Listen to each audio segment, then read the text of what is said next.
எவ்வளோ சாஃப்டாக இருக்குது பாருங்கள், பஞ்சு போல் இருக்குது.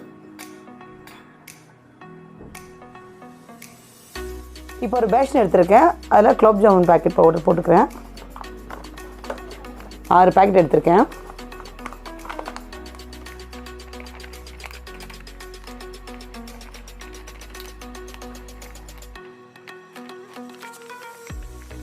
இப்போ நான் பெரிய கிளாஸில் 1/2 கிளாஸ் பால் எடுத்திருக்கேங்க.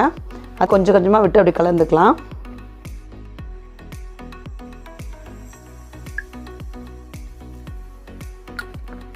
பால் விட்டு பிசைஞ்சதுக்கப்புறம் கொஞ்சம் வாட்டர் ஊற்றிக்கிறேங்க. லைட்டாக, ஒரே வாட்டி ஊற்றிடாதீங்க, லைட்டாக கொஞ்சம் கொஞ்சமாக ஊற்றி கலந்துக்கோங்க.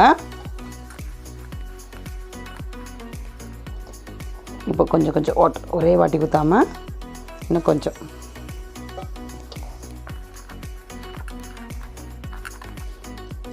உருண்டை இல்லாமல் கட்டி கட்டி அங்கங்கே இல்லாமல் நல்லா பிசைஞ்சு எடுத்துக்கோங்க. மாவு நல்லா சப்பாத்தி பதத்துக்கு பிசைஞ்சுக்கணும். தண்ணி கொஞ்சம் கொஞ்சம் ஊற்றிக்கணுங்க. ஒரே வாட்டி ஊற்றினாலும் ரொம்ப லூஸ் ஆகிடும், அப்புறம் சரியாக வராது, தண்ணி ஆகிடும் மாவு. பிசைஞ்சாச்சுங்க. அது பாருங்கள், எடுத்து எவ்வளோ சாஃப்டாக இருக்குது பாருங்கள். இப்படி இருக்கணும். ரொம்ப தண்ணியாகவும் இருக்கக்கூடாது, ரொம்ப கெட்டியாகவும் இருக்கக்கூடாது.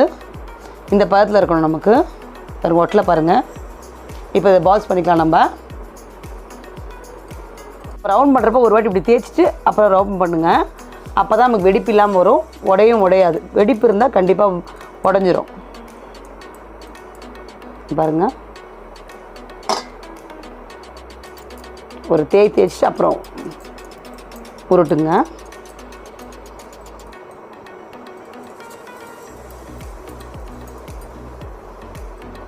நல்லா ரவுண்ட் பண்ணியாச்சுங்க. எல்லாம் உருண்டை பிடிச்சாச்சு. இப்போ இதை நம்ம வறுத்து எடுக்கலாம். டபரா வச்சுருக்கேங்க, அதில் தண்ணி ஊற்றிக்கிறேன்.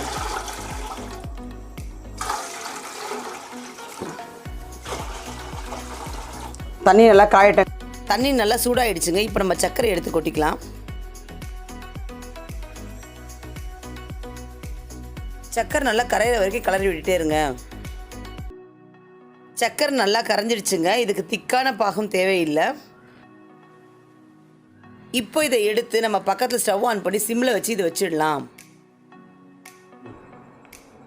ஒரு கடாயை வச்சு எண்ணெய் ஊற்றிருக்கேங்க. எண்ணெய் காஞ்சிடுச்சு. இப்போ இந்த பால்ஸை போட்டுடுறேன். மெல்லமாக போடுங்க.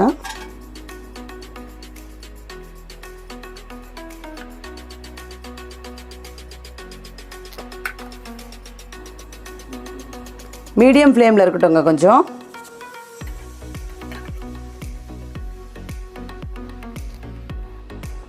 நம்ம சின்ன சைஸை தான் போட்டோம், பட் ஆனால் பாருங்கள் எவ்வளோ பெருசாக இருக்குது. அதனால் பால்ஸ் பார்த்து போட்டுக்கோங்க. உங்களுக்கு என்ன சைஸ் வேணுமோ அந்த சைஸ் போட்டுக்கோங்க. நம்ம போட்ட சைஸோ டபுள் ஆகும். இது சும்மா மேலோட்டு இப்படி பண்ணிக்கோங்க. போகிறோம், ரொம்ப கலர வேண்டாம். இந்த ஜீராவில் ஏலக்காய் பொடி போட்டுடுறாங்க. எந்த ஒரு எசன்ஸும் தேவையில்லை. சும்மா அப்படி கலந்து விட்டுக்கோங்க, அவ்வளோதான். இப்போ நம்ம இது வறுத்ததை எடுத்து இந்த ஜீராவில் போட்டுடலாங்க.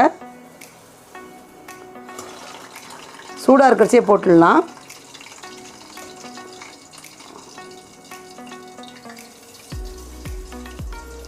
அப்போ தான் நல்லா ஊறும் உங்களுக்கு.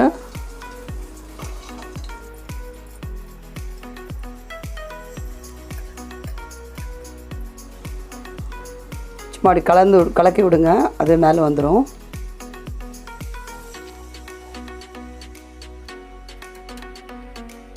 ரெண்டாவது இடம் போட்டு எடுத்துட்டோம். இப்போ இதை நம்ம இந்த ஜீராவில் போட்டுடலாம்.